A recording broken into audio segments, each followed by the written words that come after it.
Assalamualaikum warahmatullahi wabarakatuh. Perkenalkan, saya Alberto Jaban Nugroho dari kelas 10-11 nomor absen 5.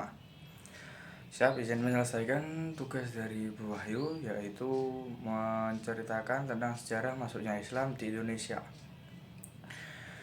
Masuknya Islam ke Nusantara berawal dari aktivitas perdagangan yang melibatkan kita dengan India, Cina, dan Arab. Dari situlah Islam mulai dikenalkan atau terkenal di Indonesia. Untuk masuknya Islam ke Indonesia itu ada beberapa teori. Seperti yang pertama itu ada teori Gujarat yang cukup terkenal, menyebutkan bahwa Islam datang ke Indonesia dengan melalui pedagang-pedagang India yang berdagang di Indonesia pada abad ke-13 Masehi. Tetapi Buya Hamka memiliki pandangan lain, yang ia berpendapat bahwa Islam masuk ke Indonesia jauh lebih dulu, pada sekitar abad 7 Masehi. Langsung dari Mekah, dibawa oleh pedagang-pedagang Arab yang berdagang di pesisir barat Sumatera. Lalu teori yang kedua yaitu ada teori Persia, yang mengatakan bahwa Islam datang dari Persia dan ada sedikit campur tangan Syiah. Namun ini sering ditentang karena masyarakat di Indonesia mayoritas mengikuti mazhab Imam Syafi'i. Lalu ada juga teori Cina yang mengatakan bahwa Islam di Indonesia datang dari atau dipengaruhi oleh para pedagang Cina yang juga menyebarkan agama Islam di Nusantara. Terakhir ada teori maritim yang mengatakan bahwa jalur laut Indonesia memiliki peran penting dalam penyebaran agama Islam di Indonesia, dikarenakan menjadi titik kumpul dari pertemuan para pedagang-pedagang di dunia.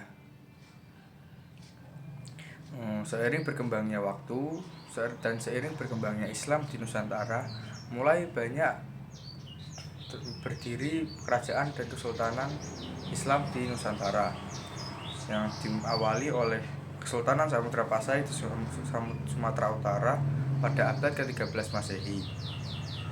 Lalu beberapa raja Hindu juga sampai memeluk Islam dikarenakan masyarakatnya banyak yang beragama Muslim. Untuk di Indonesia ada banyak tokoh dan ulama yang memiliki peran penting dalam penyebaran Islam di Nusantara.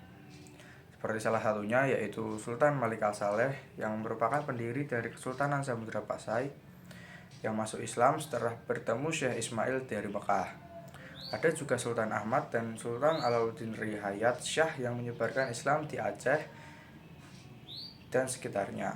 Lalu untuk Pulau Jawa sendiri ada Wali Songo yang memiliki tujuan untuk menyebarkan Islam dan berdakwah di tanah Jawa dengan menggabungkan budaya Jawa dengan Islam tanpa menghilangkan nilai-nilai positifnya.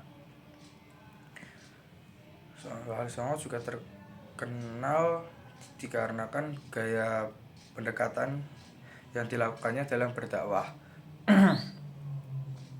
Lalu ada tokoh seperti Datuk Tunggang Parangan dari Kutai Kartanegara serta Sultan Zainal Abidin dari Ternate yang juga memiliki peran penting dalam penyebaran Islam di Nusantara. Para ulama penyebar Islam menunjukkan sikap dan perilaku yang patut diteladani. Mereka hidup sederhana walaupun memiliki banyak harta, suka berbagi dan juga suka menolong antar sesama. Mereka menyesuaikan ajaran Islam dengan budaya lokal tanpa menghilangkan nilai-nilai positif yang ada di dalamnya.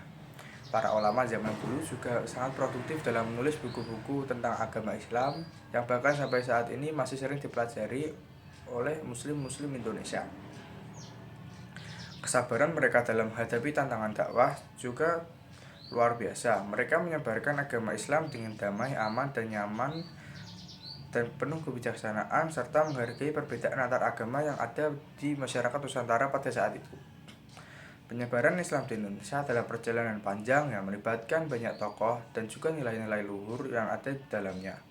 Semangat persatuan dan kesatuan serta toleransi membuat umat muslim di Indonesia terus berkembang serta menjaga warisan Islam hingga saat ini.